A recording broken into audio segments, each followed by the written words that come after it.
سرخوش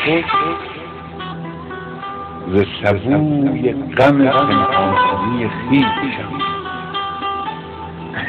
چون زلف تو سرگرم پریشانی خویشم. در بزم وصال تو نگویم ز کم و بیش، چون آینه خو کرده به حیرانی خویشم.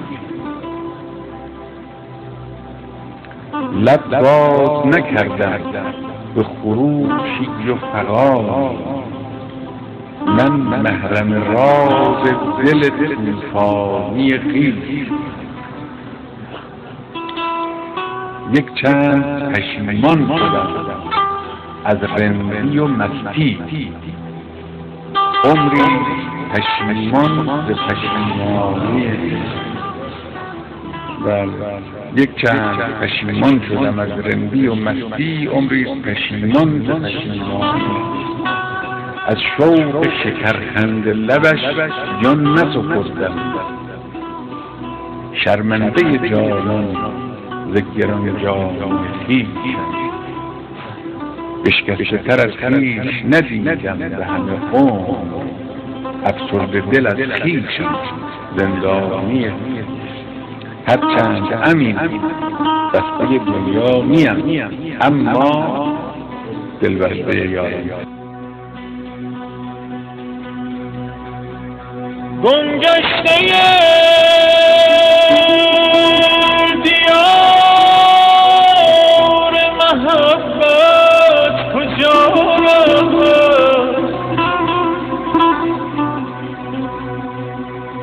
نام حبیب هست و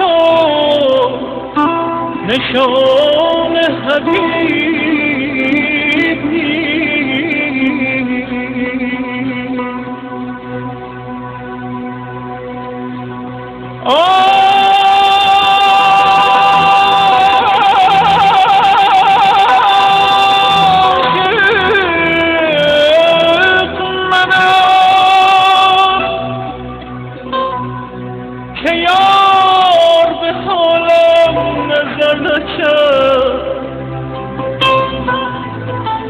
ای خواجه درد هست ولیکن طبیب